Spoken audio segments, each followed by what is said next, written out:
네, 복잡한 투자 쉽고 명쾌하게 투자의 재발견 함께하고 계십니다. 자, 계속해서 ETF 수익률을 통해 글로벌 시장의 동향을 알아보는 ETF 머니무브 시간입니다. 이 시간 이지스탁의 이지은 대표 함께합니다. 안녕하세요. 안녕하세요. 반갑습니다. 한 주간 잘 지내셨죠? 네. 오늘도 기분 좋은 미소와 함께 한 주간 우리 시장을 마무리 짓도록 하겠습니다. 자, 먼저 미국 시장의 ETF 어땠는지 좀 저희가 확인을 해보고 싶은데요. 역시나 미국 반도체 관련해서 계속 뜨거웠을 것 같아요. 어땠나요?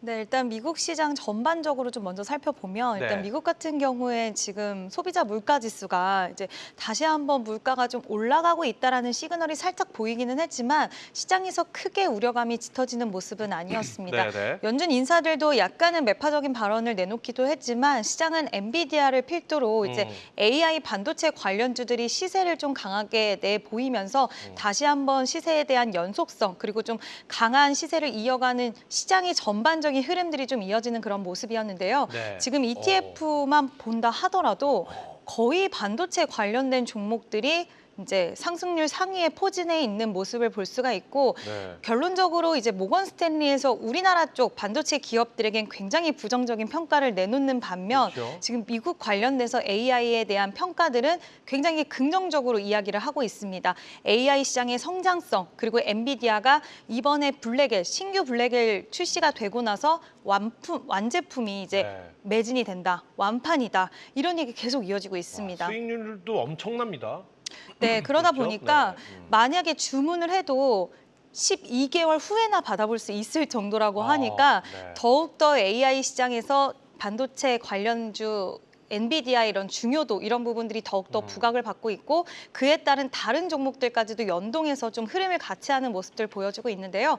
엔비디아 관련돼서는 이러한 흐름이 좀 우리나라와 비교하면은 뭐 아쉽기도 합니다만 네. 그래도 AI 관련 반도체 대장주죠. 전 세계 대장주인 엔비디아가 이런 흐름을 좀 이어가고 있는 모습이 지속된다라고 한다면 우리나라에도 좀 훈풍이 이어가지 않을까라는 기대 심리도 있겠지만 네. 전반적으로 미국 시장과 우리나라 시장은 좀 대조되는 흐름을 온도 보였다. 차이가 심하다. 네, 그렇게 좀 이야기 드릴 수 있을 것 같습니다. 좋습니다. 미국 ETF 저희가 순위 살펴봤는데요. 눈에 들어오는 종목 어떤 종목이 특히 좀 눈에 들어오셨나요? 네, 엔비디아 관련된 이제 ETF를 추종하는 네. 그게 가장 좀 눈에 띄었는데 결국에는 지금 전체적으로 엔비디아의 추세가 살아 있어야지 관련된 종목들의 흐름도 좀 같이 갈 수 있다라고 보시면 될 것 같고요. 수익률도 좋기는 했지만 또 이번 달에 여러 가지 빅테크 기업들의 실적 발표가 있습니다. 네. 이제 기업들의 실적 발표를 좀 살펴보다 보면 AI 쪽으로의 투자의 방향과 그리고 금액 뭐 이런 것들을 알 수가 있는데 그렇게 되다 보면 투자가 크게 계속해서 진행이 된다. 그럼 엔비디아는 역시나 좋은 수익을 보일 수밖에 없기 때문에 관련된 ETF에 좀 수급도 많이 몰렸고 그만큼 수익률도 좋은 모습을 보였다라고 생각을 하시면 될 것 같고요. 네. 지금 또 젠슨항이 주식 매도를 일찍 완료했다라는 그래요. 소식도 들려오면서 전반적인 긍정적인 영향으로 작용을 했고 좋은 소식밖에 없더라고요. 그러네요. 엔비디아 관련해서는. 그래서 지금도 긍정적인 관점으로 시장 참여자들이 계속 좀 바라보고 있다라고 생각을 하시면 될 것 같습니다. 좋습니다. 이런 분위기가 우리나라 반도체 시장에도 좀 강하게 불어왔으면 좋겠는데 자, 그렇다면 이어서 국내 ETF 주간 상승률을 통해서 우리 시장은 어떤 흐름을 보였는지 또 확인해 보도록 하겠습니다. 국내 ETF 말씀해 주시죠. 보여주시죠. 네, 일단 국내 ETF는 이제 미국의 필라델피아 반도체 레버리지가 1위를 차지하기는 했지만 기간 수익률로 비교를 했을 때 상당히 네. 좀 전반적으로 저조한 수익률을 그러네요. 보이기도 했고 분산된 모습들이 많이 보여지는 그런 모습도 좀 나타났습니다.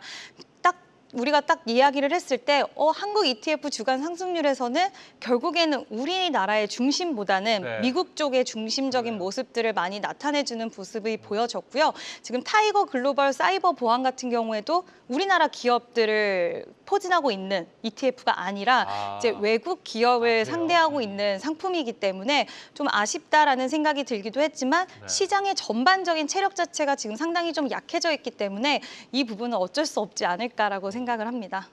그래요. 정말 글로벌 사이버 보안이라고 돼 있네요. 그럼 저 상품, 저 종목은 어떤 종목인지 좀 추가적인 설명해 주시면 도움이 될 것 같습니다. 네, 일단 우리나라 이제 사이버 관련된 기업들이 포진되어 있는 건 아니고요. 어떻게 보면 AI 시장이랑 좀 연결해서 생각을 할 수가 있는 게 이제 보안 시장 자체가 우리가 앞으로의 성장을 기대할 수 있다라는 그 중심에는 결국엔 AI 시장이 있습니다. AI 시장이 커지다 보면 사이버 보안 관련된 시장이 같이 연동돼서 커질 수가 있고 최근에 뭐 해킹 사건 그리고 네, 딥페이크 그렇죠. 성범죄 사건 등 계속해서 해킹 관련된 이런 이슈들이 불거지면서 이제 보안 쪽의 시장은 커질 수밖에 없는 구조가 사회적으로 발생한다라는 좀 그런 흐름인데 네. 상대적으로 기대는 있기는 하지만 관련된 산업의 기업들을 보면 전반적으로 아직까지는 수익이나 이런 부분에 있어서는 조금은 약한 모습이 있다라는 부분 꼭 참고를 해주시면 좋을 것 같고요. 순 자산 총액도 좀 적은 편이에요. 160억밖에 되지 않고 거래량도 적기 때문에 변동성이 클 수 있어서 그 부분 그래요. 반드시 유의를 하셨으면 좋겠습니다. 좋습니다. 이렇게 해서 미국과 우리 시장 ETF를 통해서 시장의 흐름 봤는데 다음 주 전망에 대한 한마디 우리 이지은 대표가 갖고 있는 소신 한마디입니다. 다음 주 이지은 대표는 어떻게 시장 전망하시나요? 네, 일단 반도체 ASML의 실적 발표가 또 있는데 실적 발표. 네, 그렇죠. 그와 관련돼서 이제 반도체 기업들의 흐름을 좀 지켜봐야 될 것 같고요. 제약바이오 관련된 기업들이 한국 시장은 좀 캐리를 하고 있는데 그래요. 이 흐름이 다음 주까지 이어가는지 그 부분 좀 참고를 해주시고 지금은 좀 답답하실 수는 있겠지만 그래요. 너무 시장을 공격적으로 보시는 않으셨으면 좋겠다는 이야기 드리고 싶습니다. 시장을 좀 더 여유 있게 지켜보는 다음 주가 됐으면 좋겠다. 그리고 실적을 우리가 눈여겨볼 필요가 있다. 이렇게 말씀해 주셨습니다. 자, 오늘 도움 말씀 오늘 또 감사합니다. 네.